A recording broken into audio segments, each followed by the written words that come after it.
How's it going, everyone? I hope you're all doing well, and it's no secret that a lot of us are pretty bad at getting down to work when it matters, and chances are this is due to distractions, one of the most notable ones being our phones. Throughout my own personal setup and comments I've received, I decided it might be a good idea to put together a phone setup for people like myself who tend to procrastinate due to their phones and find a nice balance between distraction-free phone usage and not compromising on the user experience too much. Not only am I going to be showing you guys a nice little phone setup, but I'm also going to be recommending some apps and techniques in order to help with this. The first thing you want to do is create some friction. Friction is a pretty standard concept that can be applied to a lot of things, including, but not limited to, making purchases online, signing up to a service, using a website or app, or even performing daily tasks like taking your vitamins. Friction is essentially making it more difficult to access something. In fact, it's a concept that I spent pretty much my entire academic career learning how to avoid. So this begs the question,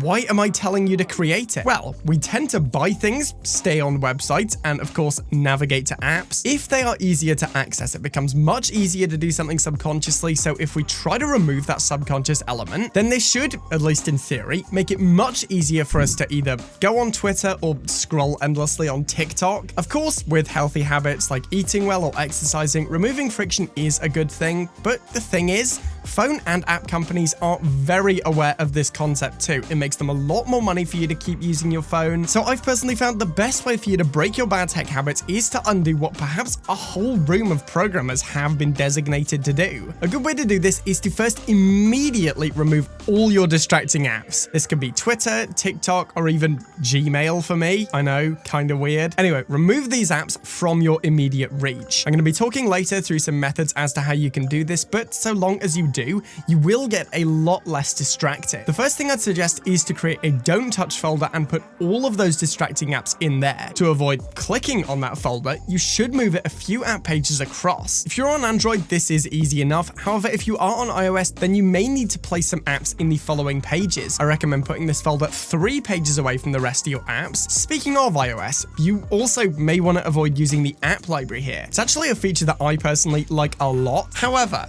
Apple have automatically neatly organized things and will often suggest apps to you that you may want to avoid. So again, maybe avoid this function, or maybe you hate the app library. Put your apps there. Using this first method means to get to these apps, you will have to swipe probably 4 or 5 times, then click on the app folder, then finally click on the app. And there we go. We've created friction. The reason I recommend keeping it multiple pages away is because of a web concept design called the 3-click rule. This is essentially that you should be able to reach any main part of the website within 3 clicks because it makes the customer experience better. Well, we're kind of doing the opposite here. If you don't like this method, try to find out what causes you to be the furthest distance away in terms of clicks from these apps you want to avoid. Next up, old habits die hard. After using any of these distracting apps, close them immediately. Our brains are very good at distracting themselves, and this is for good reason. In fact, most of these apps are so problematic because they commit a small assault on our stimuli, providing quick, efficient feedback that our brains look for. And I found that when I was getting started, I would often subconsciously just swipe back up into those distracting apps. Closing the apps as soon as you're done helps get rid of this possibility. Another good habit to get rid of is to stop using the search bar. This is one that I've never particularly struggled with, as I'm not one to search for apps, but if you are, probably stop doing this. Try disabling this feature or just get into the habit of not swiping down to search for those apps. However, it must be said that this is much less of an issue than the former. I mean, at least for this one, you have to type for the apps, but still, if it's something you consistently find yourself doing, maybe it's worth trying to get out that habit. I'd also recommend turning off Siri Suggested again if you're on iOS, simply due to the fact that it literally tells you to get distracted. So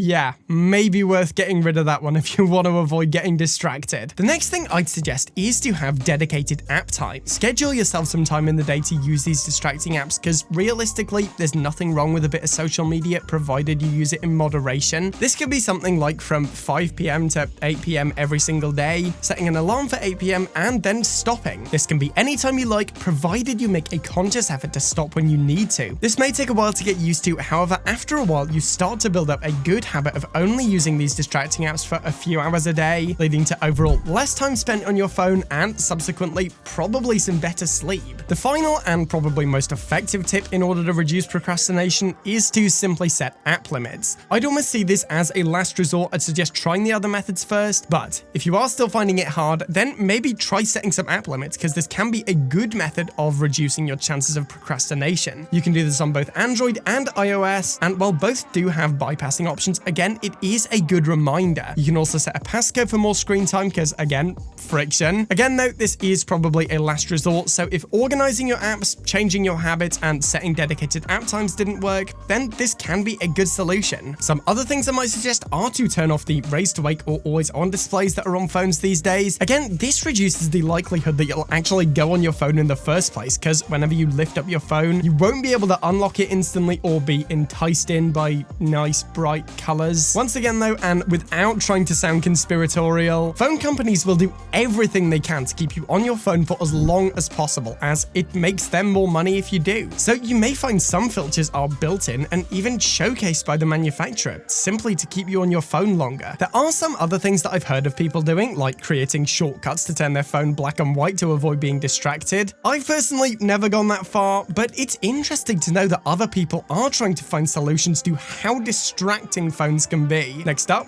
I got some apps you should consider. First one, and my personal favorite, is called Forest, which is a basic timer with a twist. It'll set focus intervals for you to work, and as you progress, you'll start growing a virtual tree. It's a nice way of visually representing your progress, and if you go off task, your tree will die, so pretty neat focus app. It also contains some white noise features to give you background ambience while you work if you're into that type of thing, and this is one of my favorite focus apps. It breaks down work into time chunks of your choosing. I do 25 minutes for that good old Pomodoro method. I found that that works well for me, and while this is more work oriented, if you do find yourself getting distracted by your phone while you're trying to be productive, this is a good method that keeps you at a good level of focus for a long time without you getting tremendously bored. But say you want to do some deep focus stuff. Well, this next service might help you with that. The following tool I have for you is a service I've recently been testing out called Focus at Will, which is essentially just a music service with neuroscience to back it up, playing music they've decided would fit your personality, and it's actually been shown to improve concentration by 200 to 400%. That is a significant amount that could be used to get that project done faster. I've really been enjoying it, especially when doing tasks like scripting or editing, tasks where I would usually be tempted to pick up my phone and start scrolling on Twitter. And while it's not free, it does come with a 7-day free trial, so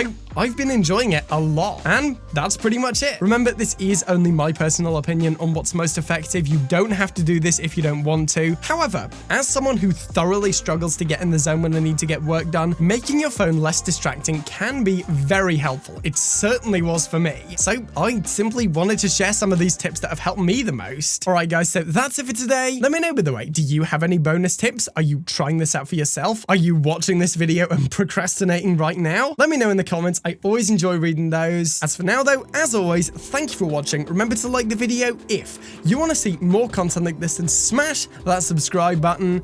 I'm done for now, and I will see you guys in the next one.